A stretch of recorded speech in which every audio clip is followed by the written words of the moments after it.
محمد و آل محمد پر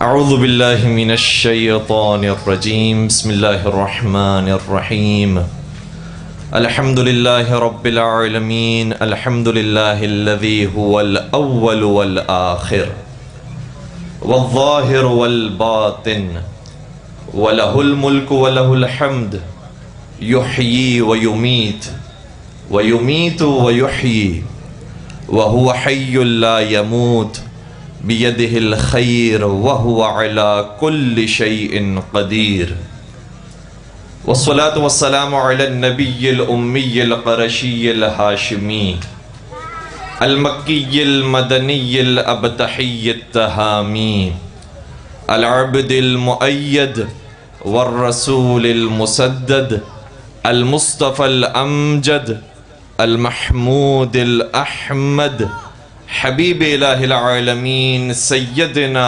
ومولانا أبي القاسم محمد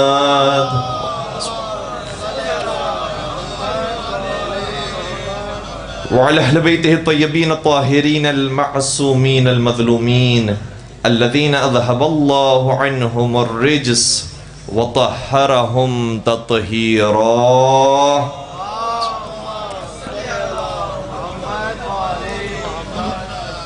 ولعنة الله على أعدائهم أجمعين أما بعد فقد قال الله تبارك وتعالى في محكم كتابه المجيد وفرقانه الحميد بسم الله الرحمن الرحيم وَإِذَا سَأَلَكَ عِبَادِي عَنِّي فَإِنِّي قَرِيبٌ أُجِيبُ دَعْوَةَ الدَّاعِ إِذَا دَعَانِ فَلْيَسْتَجِيبُوا لِي وَلْيُؤْمِنُوا بِي لَعَلَّهُمْ يُرْشِدُونَ درود پڑھ دیجئے محمد و آل محمد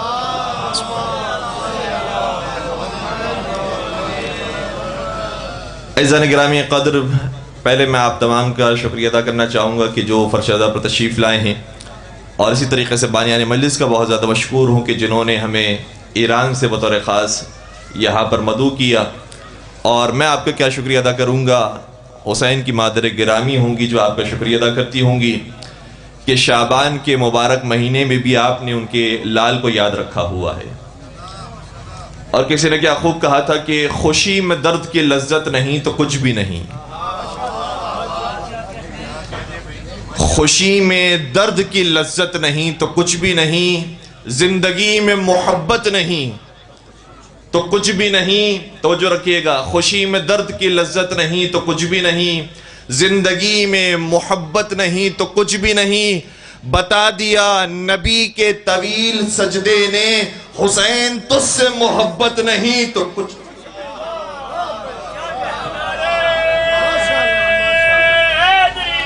یا علی۔ آپ جی آپ سلامت رہے ہیں، سرکار سید الشہداء کا ہم جشن منا رہے ہیں، اور ساتھ ساتھ جہاں پر حسین کا نام آ جائے وہ خود بخود مجلس ہو جاتی ہے۔ تو ان ایام کے اندر ہم نے مولا امام حسین کو یاد رکھا ہوا ہے، اور مولا حسین پر جس طریقے سے میر انیس نے شاعری کی ہے، مرزا دبیر نے شاعری کی ہے، بڑے بڑے شعراء نے کلام پیش کیا ہے، تو اس شاعر کیا خوبصورت نقطہ مولا کی زندگی سے بیان کرتا ہے، کہتا ہے کہ ہے بندگی کے دیس میں سب سے بڑا حسین۔ کس میں سب سے بڑا؟ بندگی ہے، بندگی کے دیس میں سب سے بڑا حسین، کرتا رہا ہے اس کے لیے کیا سے کیا حسین۔ ہے بندگی کے دیس میں سب سے بڑا حسین، کرتا رہا ہے اس کے لیے کیا سے کیا حسین، کرتا رہا ہے اس کے لیے کیا سے کیا حسین۔ لبیک لوگ کہتے ہیں پروردگار کو، اور خود پروردگار کہتا ہے لبیک یا حسین۔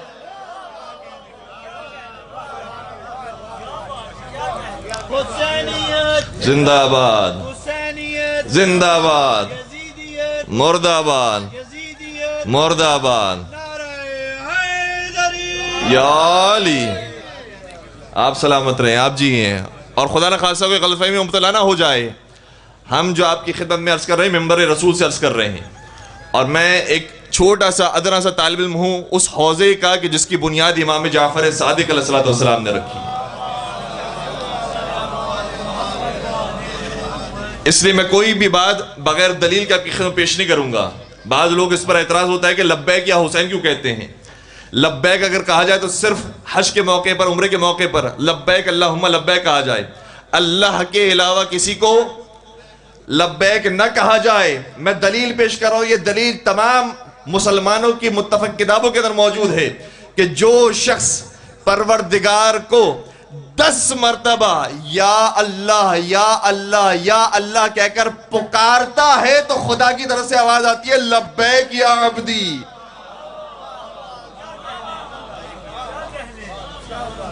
جو 10 مرتبہ اللہ کو پکارے تو اللہ کہتا ہے لبیک، جس نے 72 قربان کر دیے ہو اللہ کے نام پر.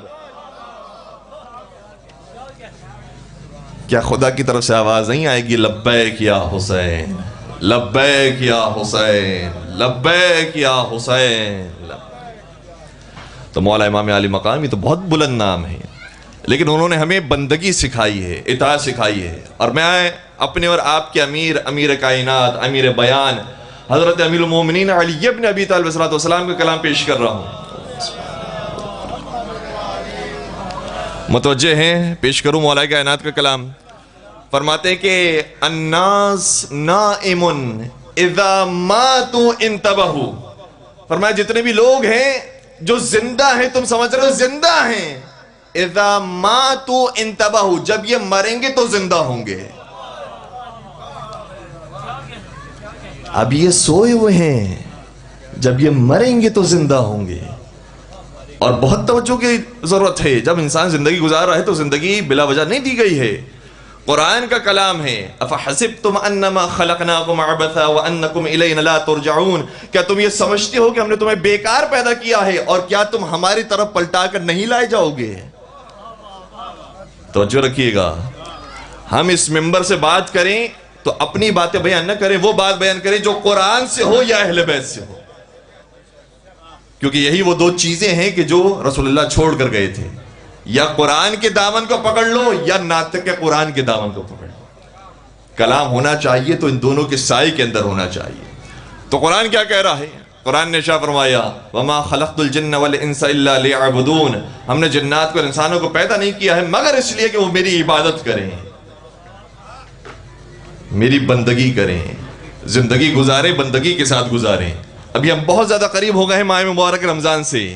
ماہ مبارک رمضان یہ بندگی کا مہینہ ہے، یہ اطاعت پروردگار کا مہینہ ہے، بطور خاص تلاوت قرآن کریم کا مہینہ ہے، روزے رکھنے کا اور افطار کروانے کا مہینہ ہے، جس میں بھوکا رہنے کا بھی ثواب ہے، کھانا کھلانے کا بھی ثواب ہے. اس لیے ہم بندگی کے مہینے کے قریب ہوتے جا رہے ہیں. اور اس مہینے کے بارے میں میرے اور آپ کے رسول حضرت محمد مصطفیٰ صلی اللہ علیہ وسلم نے شاہ فرمایا. تھک تو نہیں رہے ہیں آپ؟ نبی کا کلام پیش کر رہا ہوں یا خدا کا کلام پیش کر رہا ہوں؟ نبی اکرم شاہ فرماتے ہیں ایھا الناس انه قد اقبل الیکم شہر اللہ بالبرکۃ والرحمۃ والمغفرہ هو شہر عند اللہ افضل الشہور وایامہ افضل الایام ولياليه افضل الليالي هو شہر دعیتم فیہ الی ضیافۃ اللہ وجعلتم فیہ من اہل کرامۃ اللہ انفاسکم فیہ تسبیح ونومکم فیہ عبادہ. پریشان تو نہیں ہو رہے ہیں؟ نبی اکرم شاہ فرماتے ہیں اے میرے چاہنے والوں، اے میرے ساتھیوں، اے میرے مسلمانوں، یاد رکھو تمہاری طرف وہ مہینہ آ رہا ہے جو اللہ کا مہینہ ہے. میں کہوں گا یا رسول اللہ یہ تو سارے مہینے تیرے اللہ ہی کے ہیں، پھر رمضان میں ایسی کیا خاص بات ہے کہ جس طرح سے سارے بندے میرے بندے ہیں لیکن میں ایک بندے کو اپنے گھر میں بلاتا ہوں.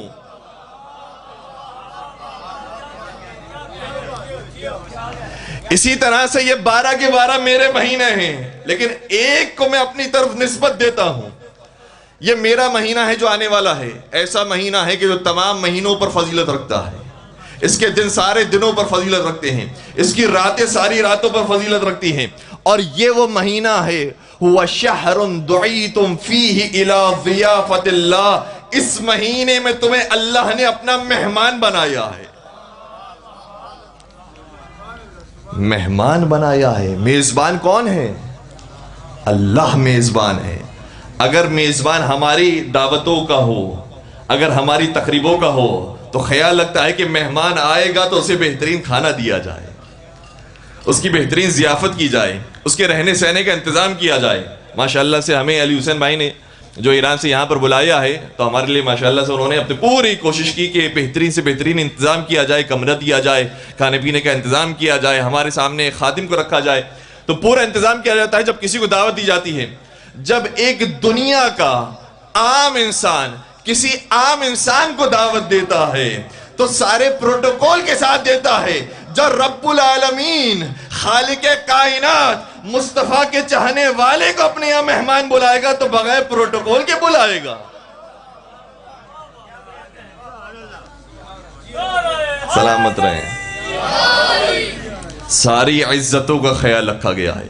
اور سنیے گا، یہ ایسا دعوت نامہ ہے جو دعوت نامہ جیسا محمد مصطفیٰ کے لیے ہے ویسے ہی محمد مصطفیٰ کے چاہنے والوں کے لیے۔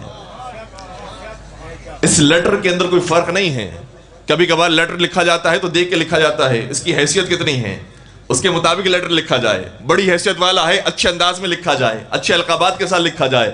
لیکن پروردگار اس مہینے میں اپنے ہر بندے کو دعوت دے رہا ہے، اور اس کا لیٹر ایسا ہے جو ہر ایک کے لیے ویسا ہی ہے جیسے اپنے چاہنے والوں کے لیے ہے۔ اور یہ لیٹر وہ ہے جو وہ ہر سال لکھتا ہے، ہر سال دعوت پر بلاتا ہے۔ دیکھیں، اگر کوئی کسی کو دعوت پر بلائے اور پہلے سال مزہ نہ آئے تو اگلے سال نہیں بلاتا۔ صحیح ہے؟ آپ سے بہتر کون سمجھے گا اس بات کو کہ ایک مرتبہ اگر مزہ نہ آئے تو اگلی مرتبہ نہیں بلایا جاتا۔ پروردگار اتنا کریم ہے، اتنا رحیم ہے، اتنا بڑا خالق ہے، اتنا بڑا رحمان و رحیم ہے کہ ہر سال اپنے گنہگار بندوں کو اپنی طرف دعوت پر بلاتا ہے۔ اور جب دعوت پر بلاتا ہے تو آنے والے کے لیے جو مشکلات آتی ہیں اس کو خود راستے سے جدا کرتا ہے۔ ہم نے شیطان کو بند کر دیا ہے اس مہینے میں۔ اب پریشان نہ ہو، تمہارے لیے راستہ بہت واضح ہے۔ نبی اکرم حضرت محمد مصطفیٰ صلی اللہ علیہ وآلہ وسلم کی حدیث آپ کی خدمت پیش کروں۔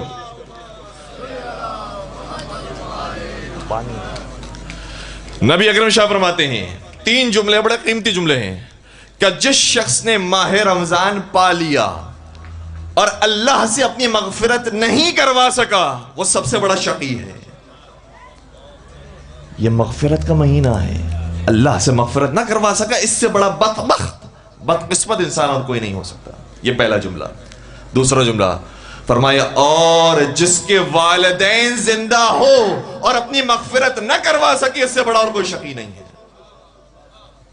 اللہ اکبر، کتنی بڑی نعمت ہے والدین، معمولی نہ سمجھیے گا۔ کبھی کبھار لوگ آتے ہیں ہمارے سامنے، ہم ادنا سے طالب علم ہیں، کہتے ہیں مولانا التماس سے دعا کیجئے گا، ہماری اولاد کے لیے دعا کیجئے، ہماری لڑکیوں کے لیے دعا کیجئے، ہمارے ہاں اولاد نہیں ہو رہی اس کے لیے دعا کیجئے، ہمارا رزق نہیں چل رہا اس کے لیے دعا کیجئے، ہمارا کاروبار نہیں چل رہا اس کے لیے دعا کیجئے، مکان نہیں ہے ذاتی اس کے لیے دعا کیجئے۔ ہم سے دعا کروانے کے بجائے ایک مستجاب الدعوات خدا نے آپ کے گھر پر رکھا ہوا ہے، اس سے دعا کروائیں۔ آپ کے میرے 8ویں امام حضرت امام علی رضا علیہ السلام ارشاد فرماتے ہیں، اگر کوئی شخص دعاؤں پر دعائیں مانگ رہا ہو اور اس کی دعا قبول نہ ہو رہی ہو تو وہ کام کرے کہ اپنے لیے دعا کرنے سے پہلے اپنے والدین کے حق میں دعا کرے، پہلے اپنے والدین کے لیے دعا کرے پھر اپنے لیے دعا کرے تو پروردگار اس دعا کو قبول فرما لے گا۔ اسی لیے جب حضرت ابراہیم نے دعا کی تھی، قرآن کی آیت ہے، رب اغفر لی ولوالدی وللمؤمنین یوم یقوم الحساب، پروردگار تم مجھے بھی معاف فرما اور میرے والدین کی بھی مغفرت فرما۔ وہ دعا جو والدین کے حق میں کی جائے اس کے بعد دعا مانگی جائے تو دعا رد نہیں ہوتی۔ تیسرا اور آخری جملہ، توجہ کا طالب ہوں، اور یہ جملہ انشاءاللہ آپ نے کئی مرتبہ سنا ہوگا اور مجھ سے دوبارہ سے سن لیجئے۔ پیغمبر شاہ فرماتے ہیں، اور جس نے میرا نام سنا لیکن مجھ پر درود نہ بھیجی وہ سب سے بڑا شقی۔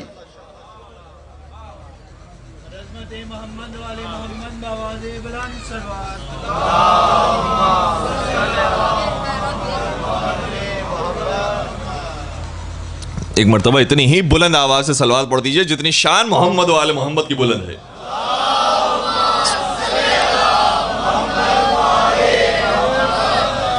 تعزیزان گرامی، ماہ مبارک رمضان ہمارے بہت قریب ہے. تیاری رکھیے، یہ زندگی ملی ہے تیاری کرنے کے لیے. آیت اللہ بہجت یہ فرماتے ہیں کہ ما آمد ایم زندگی کنیم تا قیمت پیدا کنیم، نہ این کے بہر قیمتی زندگی کنیم. آئے ہائے ہائے کیا جملہ ہے. اس کا ترجمہ میں شاید پیش نہ کر سکوں، جو فارسی سمجھتے ہیں وہ زیادہ محظوظ ہوں گے. فرماتے ہیں کہ ہم اس دنیا میں آئے ہیں اس لیے تاکہ اپنی قیمت میں اضافہ کریں. اس لیے نہیں آئے ہیں کہ ہر قیمت پر زندگی گزار لیں. آئے ہائے ہائے، اس لیے نہیں آئے ہیں، اپنی قیمت میں اضافہ کریں. ہمارے بہت صد احترام ہے تمام شعراء کرام، تمام محبان اہل بیت، سب ہمارے سروں پر تاج ہیں، ہمارے پلکیں ان کے لیے حاضر ہیں. لیکن ذرا سیکھیے شاعر سے کہ جو اس دنیا میں رہا اور اسے ایسی زندگی گزاری کہ اماموں کی صحبت نصیب ہوئی، جس کو آج فرزدق کے نام سے یاد کرتے ہیں. فرزدق کا نام آپ سبھی نے سنا ہوگا، شاعر اہل بیت ہیں، بڑے بڑے کلام انہوں نے کہے ہیں. میں چند جملے پیش بھی کرنے کی کوشش کروں گا، لیکن یاد رکھیے گا فرزدق وہ شاعر ہے جو شاعر اہل بیت بھی ہے، حافظ قرآن بھی ہے. کاش ہمارے شعراء وہ ہوں، بلکہ میں دونوں طرف سے دعا کروں، کاش ہمارے حافظان قرآن وہ ہیں جو شاعر اہل بیت بھی ہو جائیں، اور کاش ہمارے شعراء کرام بھی وہ ہوں کہ جو حافظان قرآن ہو جائیں. بہت ضروری ہے قرآن اور اہل بیت کے دامن سے ہمیشہ متمثل رہنا ہے، دونوں کو ساتھ ساتھ لے کے چلنا ہے. اور میرا یہ شاعر وہ ہے جناب فرزدق، حج کے موقع پر موجود تھے، سرکاری طور پر بھی ان کو شاعر کی ڈگری دی گئی تھی. اس موقع پر ایک بہت بڑا بادشاہ اور بہت بڑا خلیفہ آیا، ہشام ابن عبد الملک اس کا نام ہے. خانہ کعبہ کا طواف کیا. جب خانہ کعبہ کا طواف کر رہا تھا تو پروٹوکول کے ساتھ آیا تھا، اس کے ساتھ جاؤ حشم موجود تھا، نوکر و چاکر موجود تھے، اور سب جگہ بنا رہے تھے. لیکن مسلمانوں کی بھیڑ اتنی زیادہ تھی کہ اس کو جگہ نہیں مل رہی تھی. بڑی مشکل سے اس سے اپنا طواف مکمل کیا، ایک جگہ پر مسجد پر جا کر بیٹھ گیا. ابھی بیٹھ کر دیکھ رہا تھا کہ کیسے مسلمان طواف کر رہے ہیں کہ اتنے میں ایک نورانی جوان داخل ہوا. جیسے ہی وہ جوان داخل ہوا، خود بخود بھیڑ نے راستہ بنانا شروع کیا. اس جوان نے سکون کے ساتھ پورا طواف انجام دیا. جیسے اس جوان کا طواف مکمل ہوا، فرزدق سے کہا من ہاذا، ارے یہ ہے کون؟ جبکہ جانتا تھا کہ یہ نورانی جوان کون ہے، ان سے زیادہ بہتر کون جانتے ہوگا. یہ جانتے بہت خوب تھے، آل محمد کو مانتے نہیں تھے. کہنے لگا من ہاذا، یہ ہے کون؟ تو فرزدق نے فی البدی شعر یہ کہا کہ ہاذا الذی تعرف البطحاء وطأتا والحل يعرفه والبيت والحرم، هذا ابن عباد الله كلهم، هذا التقي النقي الطاهر العلم. فرمایا تو نہیں جانتا یہ کون ہے؟ ارے یہ وہ ہے کہ مکے کا چپا چپا اس کے قدموں کو جانتا ہے، اس کو ہل بھی جانتا ہے، اس کو حرم بھی جانتا ہے، اس کو کعبے کی دیوار بھی جانتی ہے، کعبے کا دروازہ بھی جانتا ہے. یہ بہترین بندہ خدا کا فرزند ہے، یہ تقی بھی ہے، یہ نقی بھی ہے، یہ طاہر بھی ہے اور مرکز بھی ہے. آپ سبحان اللہ کہہ رہے ہیں، آپ جیئے سلامت رہیں، نام مولا پر اسی طریقے سے خوش ہونا چاہیے. لیکن جب جرت کا مظاہرہ کیا ہے فرزدق نے، تو ہشام ابن عبد الملک نے نہ صرف یہ کہ عہدے سے ہٹا دیا بلکہ جیل میں بھجوا دیا. سلاخوں کے پیچھے زندگی گزاری ہے فرزدق نے، اور جب سلاخوں کے پیچھے چلے گئے تو مولا سید سجاد نے بطور خاص ان کے لیے تحفہ بھجوایا. یہ ہے میرا سچا چاہنے والا، یہ ہے میثم زمانہ، یہ ہے عمار زمانہ، یہ ہے مالک اشتر زمانہ. اسی لیے کسی شاعر نے کیا خوب کہا، کہتا ہے کہ انجام وفا کیا ہے یہ سوچا نہیں کرتے. انجام وفا کیا ہے، انجام اختتام کیا ہوتا ہے وفاداری کا، یہ سوچا نہیں کرتے. انجام وفا کیا ہے یہ سوچا نہیں کرتے. مومن کبھی حالات کا شکوہ نہیں کرتے. اگر سوئے ہوئے تو بیدار ہو جائیے گا. مومن کبھی حالات کا شکوہ نہیں کرتے.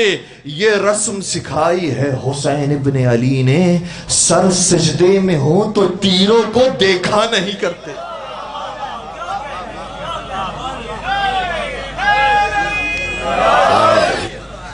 مولا آپ کو سلامت رکھے. اتنے خوبصورتی کے ساتھ آپ نے ان ساری باتوں کو وصول کیا ہے. مولا آپ کو حیاتی دیں.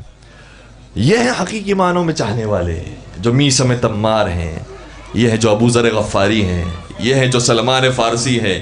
کہ سلمان فارسی کے بارے میں پھر نبی اکرم نے فرمایا السلمان من اہل البیت، سلمان ہم اہل بیت میں سے ہے. جو اہل بیت کا ایسا چاہنے والا اور ماننے والا ہو جائے پھر وہ اہل بیت کا غیر نہیں رہتا، وہ اہل بیت میں سے ہو جاتا ہے، وہ اہل بیت میں سے ہو جاتا ہے.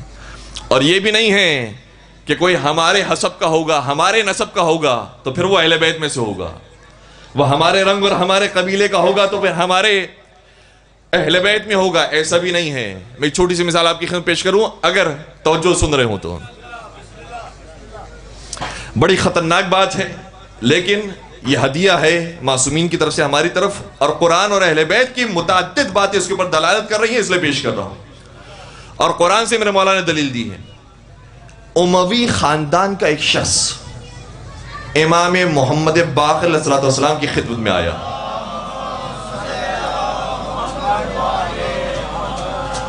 روتا روتا کہنے لگا کہ مولا میرا تعلق اس قبیلے سے ہے جس قبیلے پر خدا نے قرآن میں لعنت بھیجی ہے. ٹھیک ہے، اس لیے اب میں آپ کا چاہنے والا نہیں رہ سکتا. اب تو میں پکا جہنم میں جلائے جاؤں گا جب میں آپ کے قبیلے سے نہیں ہوں اور میں اس خاندان سے ہوں کہ قرآن نے لعنت بھیج دی ہے. تو بات ختم ہو گئی. امام نے شاہ فرمایا تو نے قرآن کی ایک آیت پڑھی ہے، دوسری آیت چھوڑ دی. قرآن ایک آیت کے اندر اس خاندان پر لعنت بھیج رہا ہے، لیکن ان کے کردار کی وجہ سے، ان کی بے ایمانی کی وجہ سے، ان کے بد اخلاقی کی وجہ سے، ان کے بد زمانی کی وجہ سے، ان کے بد رفتاری کی وجہ سے، لیکن تو نے قرآن کی دوسری آیت چھوڑ دی. فَمَن تَبِعَنِي فَإِنَّهُ مِنِّي. قرآن یہ کہہ رہا ہے جو ہماری پیروی کرے گا وہ ہم میں سے ہو جائے گا.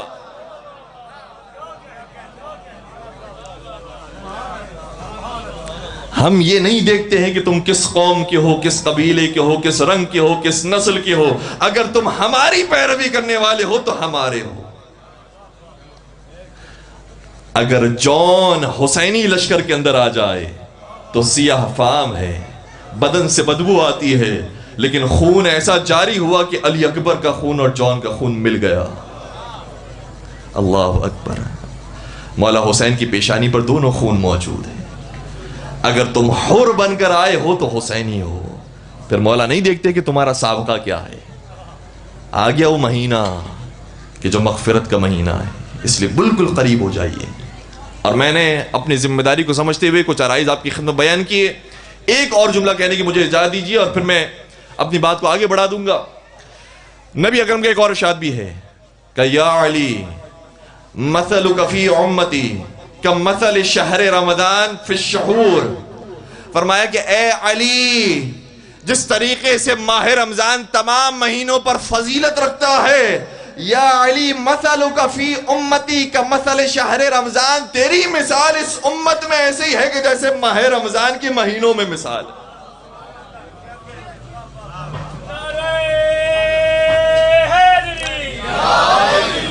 جس طریقے سے ماہ رمضان کا ذکر قرآن کریم کے اندر آیا ہے، صرف وہ مہینہ کہ جس کا ذکر قرآن کریم میں آیا ہے، شہر رمضان الذی انزل فیہ القرآن، کسی اور مہینے کا نہیں آیا.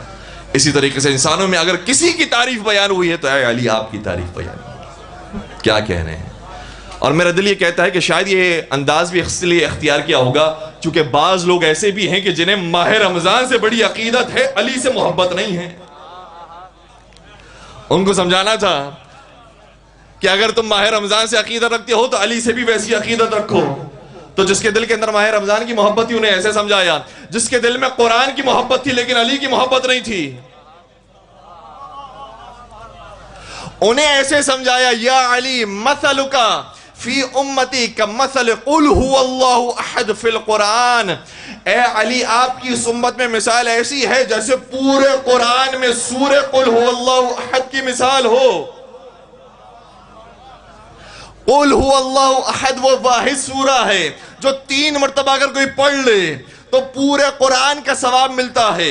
1 مرتبہ پڑھے تو 1/3 قرآن کا ثواب، 2 مرتبہ پڑھے تو 2/3 قرآن کا ثواب، 3 مرتبہ پڑھے تو پورے قرآن کا ثواب. فرمائے کہ اے علی اگر کوئی آپ سے زبان سے محبت رکھتا ہو اس کا 1/3 ایمان مکمل ہو گیا. تھوڑا کچھ بولیے گا. زبان سے محبت، اگر کوئی زبان سے محبت رکھتا ہو 1/3 ایمان مکمل ہو گیا. اور اگر زبان کے علاوہ عمل سے محبت کرنے والا ہو تو 2/3 ایمان مکمل ہو گیا. اور زبان کے ساتھ ساتھ عمل بھی ہو اور عمل کے ساتھ ساتھ دل سے بھی آپ کو چاہنے والا ہو اس کا پورا ایمان مکمل ہو گیا.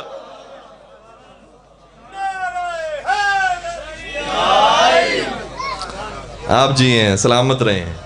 کل ایمان پر اگر ایمان ہوگا تو کل ایمان کے صدقے میں تمہارے ایمان بھی مکمل ہو جائے گا. تو جس کے دل کے اندر قرآن کی محبت تھی انہیں ایسے سمجھایا. بعض کے دلوں کے اندر کعبے کی بڑی محبت ہے، مولود کعبہ کی محبت نہیں ہے. ان کو پھر الگ انداز میں سمجھایا. فرمایا یا علی مثلک فی امتی کمثل الکعبہ اذ توت ولا تأتی. اے علی آپ کی مثال اس امت میں ایسی ہے کہ جیسے مکانوں کے اندر خانہ کعبہ کی مثال ہو. لوگ کعبے کا طواف کرتے ہیں، کعبہ لوگوں کا طواف نہیں کرتا. اے علی آپ کی مثال کعبے کی طرح ہے. آپ لوگوں کے پاس نہیں جائیں گے بیعت لینے کے لیے، جس کو بیعت چاہیے وہ خود علی کے در پر آ جائے.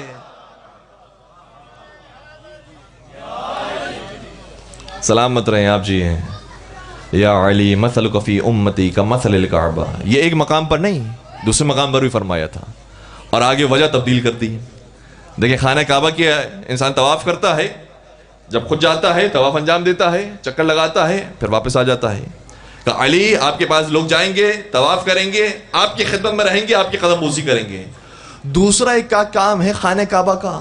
اگر خانہ کعبہ کا کوئی طواف نہیں کر سکتا، صرف دور سے کعبے کو دیکھتا ہے تو عبادت ہو جاتی ہے. ہائے ہائے ہائے ہائے. فرمایا علی مثلک فی امتی کا مثل الکعبہ. آپ کی مثال اس امت میں کعبے کی طرح ہے. النظر الی وجہ علی عبادہ. جس طرح کعبے کو دیکھنا عبادت ہے، چہرے علی کو دیکھنا بھی عبادت.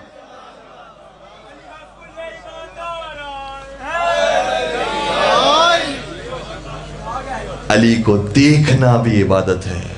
بہت سو نے علی کے مقابلے پر لوگوں کو کھڑا کیا، لیکن کوئی ایک روایت بتاؤ کہ ان کے چہرے کی زیارت کرنا بھی عبادت ہے. صرف علی کی زیارت کرنا وہ بھی عبادت ہے. اور صرف یہ نہیں کہا کہ علی کی زیارت کرنا عبادت ہے، معلوم تھا کہ بعد میں ایسے علی والے ہوں گے جو علی کی زیارت سے محروم ہوں گے. وہ کیا کریں اور کیسے عبادت حاصل کریں؟ فرمایا ذکر علی عبادہ. علی کا ذکر کرو تو وہ بھی عبادت ہے.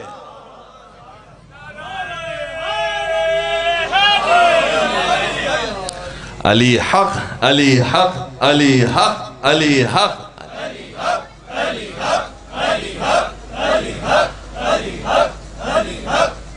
اپنی صحت و سلامتی کے لیے باوجود بلند درود پڑھتے محمد و آل محمد پر. اللہم صلی اللہ علیہ وسلم. نام علی پر جئیں، نام علی مسلسل زبانوں پر جاری رہے. لیکن اگر خدا نخواستہ کوئی ایسا زمانہ آ جائے جب علی کے ذکر کرنے پر پابندی ہو، پھر علی والے کیا کریں؟ پھر کیسے عبادت کریں؟ نبی نے اس کا بھی حل دے دیا کہ اگر علی کی زیارت نہیں کر سکتے ہو پھر بھی عبادت ہو سکتی ہے. علی کا ذکر کر کے علی کا ذکر نہیں کر سکتے تو پھر بھی عبادت ہو سکتی ہے. کیسے؟ حب علی عبادہ. علی کی محبت دل میں رکھو تو وہ بھی عبادت. اور روایت میں آپ کی نظروں کے سامنے پیش کروں، اگر کوئی شخص اپنی نگاہوں سے علی کے فضائل کو پڑھتا ہے، نبی شاہ فرماتے ہیں کہ نگاہوں سے علی کے فضائل کو پڑھا، خدا ان نگاہوں کے گناہوں کو معاف کر دیتا ہے. علی کے فضائل کو کانوں سے سنتا ہے، خدا کانوں کے گناہ کو معاف کر دیتا ہے. جو علی کے فضائل کو زبان سے ادا کرتا ہے، علی زبان سے گناہ جو ہوئے ہیں وہ ان کو معاف کر دیتا ہے. تو میں کہوں گا کہ علی کا ذکر کرتے جاؤ، گناہوں کو جھاڑتے جاؤ. ہو نہیں سکتا کہ کوئی علی والا ہو اور اس کے قریب کوئی گناہ آ جائے.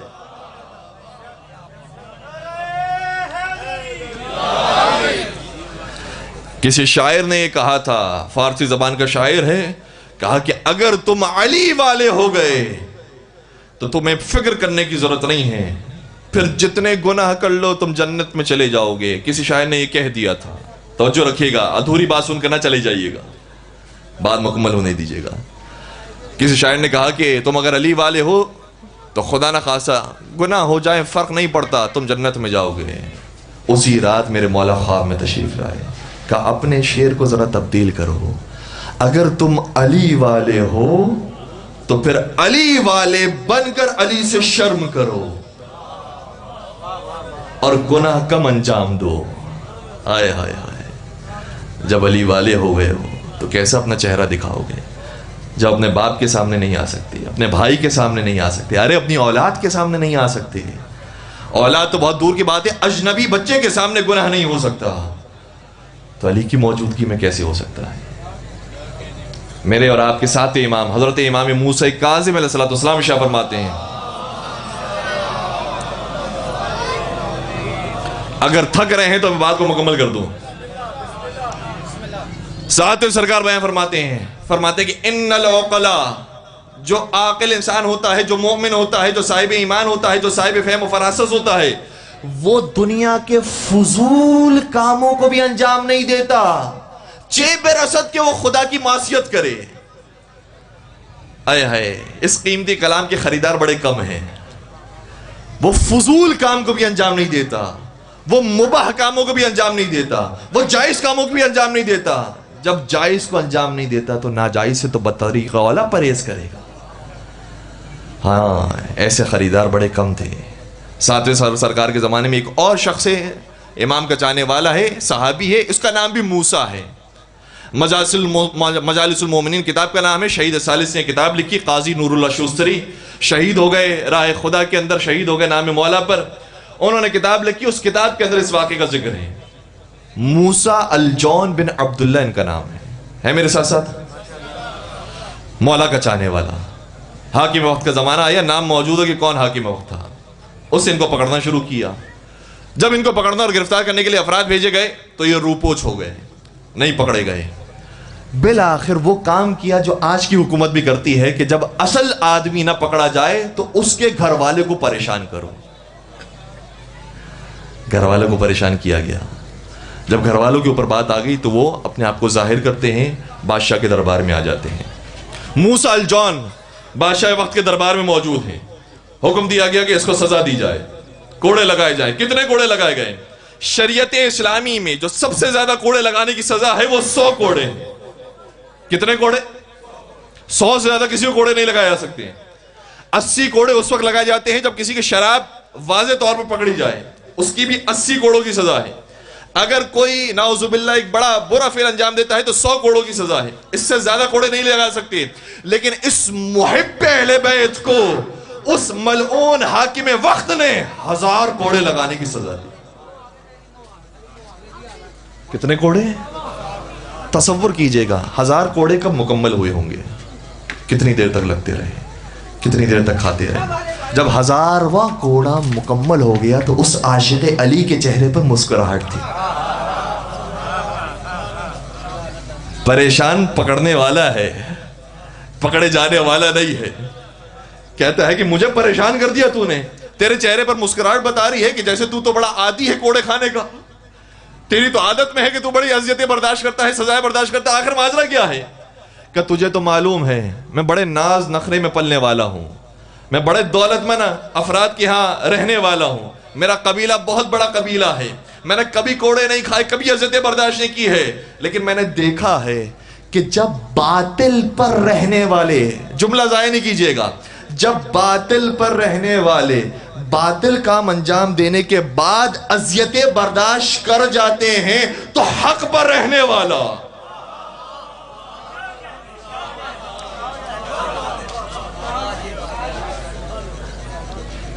مولا سلامت رکھتے ہیں۔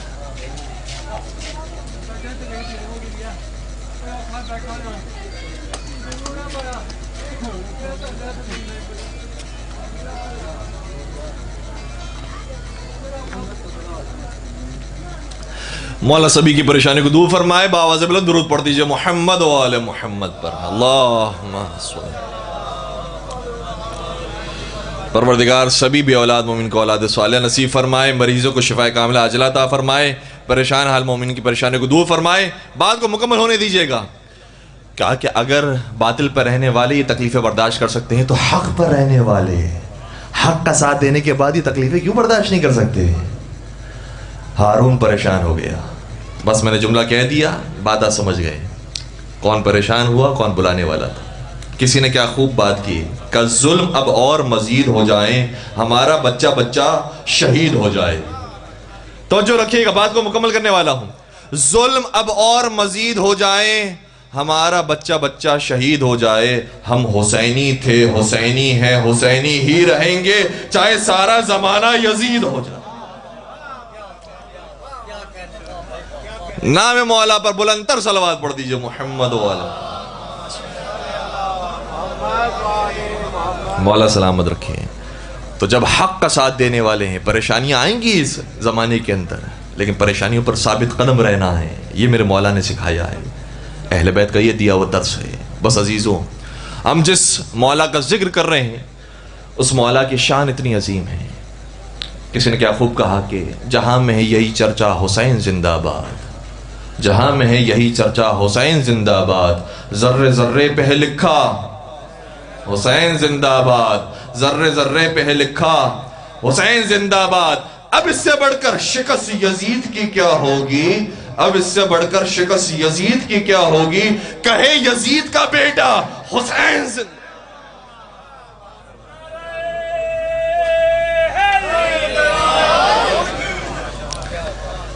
حسین نے اپنے کردار کے ذریعے اپنے آپ کو منوایا ہے. حسین نے اپنے رفتار کے ذریعے اپنے آپ کو منوایا ہے، اور ایسا منوایا ہے کہ اس خاندان کا بھی شخص ہو تو لبیک یا حسین کہتا ہے. اس خاندان کا بھی ہو. اور تفریق نہیں ہے میرے مولا کے یہاں کہ کون اپنا ہے کون غیر ہے. جو ہمارے پاس آئے گا وہ ہمارا ہے، جو ہم سے لو لگائے گا وہ ہمارا ہے. آیت اللہ بہجت کا نام بہت بڑا نام ہے، یقینا آپ نے سنا ہوگا. مرجع علی قدر آیت اللہ بہجت بہت بڑے عارف. ایک ان کے کلاس فیلو تھے، ہم شاگرد تھے، ہم کلاسی تھے. آئے آیت اللہ بہجت کے پاس. اچھا، آیت اللہ بہجت کا نام بہت بڑا ہے عرفان کے اندر. ان کا نام اتنا زیادہ بڑا نہیں ہے، آیت اللہ فہرین کا نام ہے. آیت اللہ بہجت بھی بہت بزرگ ہو گئے تھے، بہت ضعیف ہو گئے تھے. آئے ان کی خدمت میں کہنے لگے کہ آپ کو جو یہ مراتب حاصل ہوئے ہیں، کاش وہ مراتب میں بھی طے کر پاتا اور میں بھی اس مقام پر پہنچ پاتا، لیکن آپ نے میرا ساتھ نہیں دیا ہے، لہٰذا میں آپ کے مقام تک نہیں پہنچ سکا. کیا کہا؟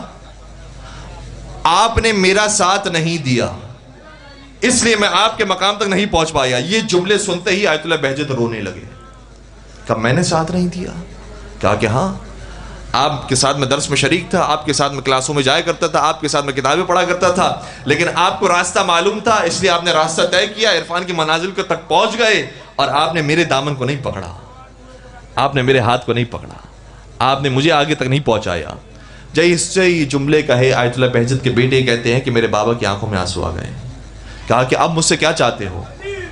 اب میرے ساتھ چلنے کے لیے تیار ہو؟ کہا اب میں آپ کے ساتھ نہیں چل سکتا، کیونکہ میں اتنا بوڑھا ہو چکا ہوں. اگر میں اب کوشش بھی کروں گا آپ کے ساتھ آنے کی تو آپ کے ساتھ نہیں آ سکتا. یہ جوانوں کے لیے بڑا درس ہے.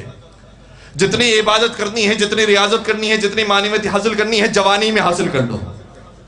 جو عادت جوانی میں ڈھالو گے اسی پر ہی بڑھاپے میں باقی رہو گے. عادت ایسی بناؤ کہ بڑھاپے میں شرمندگی نہ ہو.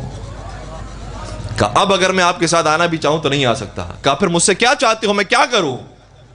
کہا وہ عنایتیں جو معصومین نے آپ کو عطا کی ہیں اس میں سے کوئی ایک مجھے بھی عطا کر دیجئے. ہائے ہائے ہائے.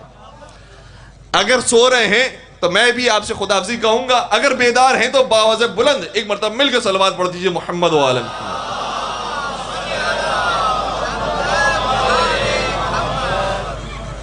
کہا کہ ان میں سے کوئی ایک مجھے عطا کر دیجئے. آیت اللہ بہجت نے فرمایا جب میں مشہد مقدس امام رضا کی زیارت پر گیا، اللہ، تو مولا رضا نے مجھے 10 عنایتیں دی ہیں، اس میں سے میں تمہیں ایک دے رہا ہوں. بیان کرنے والے نے کہا کہ آیت اللہ بہجت نے یہ نہیں کہا کہ میں نے ذریعے امام رضا کے پاس جا کر یہ مانگا ہے، کہا میں نے امام رضا سے مانگا ہے، اور امام رضا نے مجھے 10 دی ہیں، اس میں سے ایک میں عطا کر رہا ہوں۔ جملہ سننے کے قابل ہے۔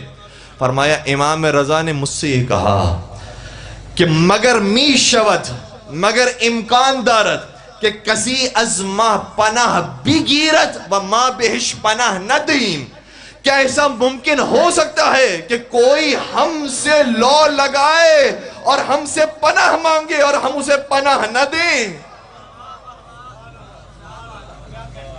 ہائے ہائے ہائے، قربان ہو جائیں اس ایک جملے پر۔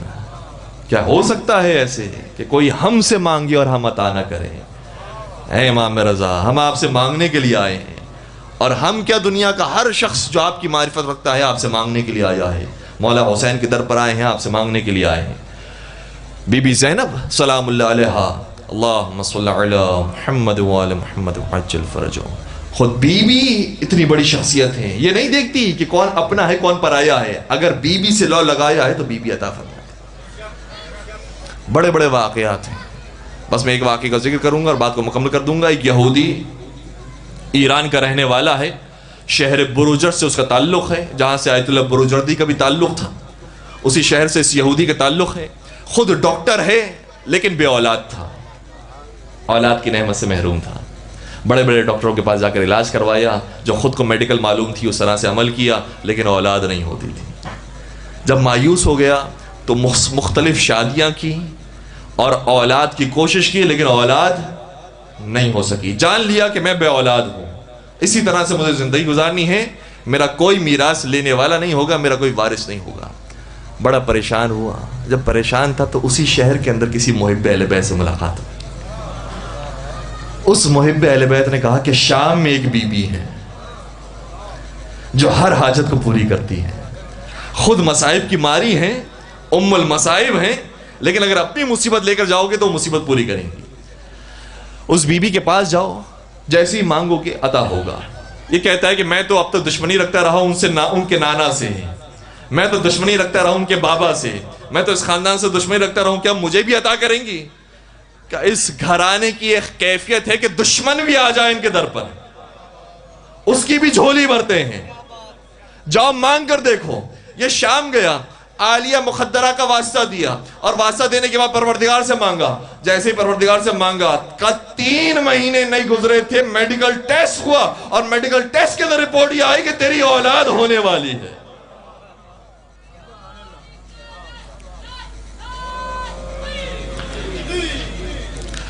اولاد ہونے والی ہے۔ اولاد کیا ہوئی؟ بیٹا ہوا۔ بیٹا ہوا، نام رکھا حسین۔ کچھ عرصے کے بعد دوسری اولاد ہوئی، کیا ہوئی؟ بیٹی ہوئی، نام رکھا زینب۔ جب یہ 2 نام رکھ لیے تو جو اس کے قوم قبیلے والے تھے، جو سب یہودی تھے، انہوں نے کہا ماجرا کیا ہے؟ تجھے کوئی اور نام نہیں ملتا؟ یا حسین نام ہے یا زینب نام ہے، آخر ماجرا کیا ہے؟ کہ بس میں نے اب یہ تحقیق کرنے کے بعد اس نتیجے پر پہنچا ہوں کہ اسلام صحیح مذہب ہے، اسلام صحیح دین ہے، مکتب اہل بیت صحیح مکتب ہے۔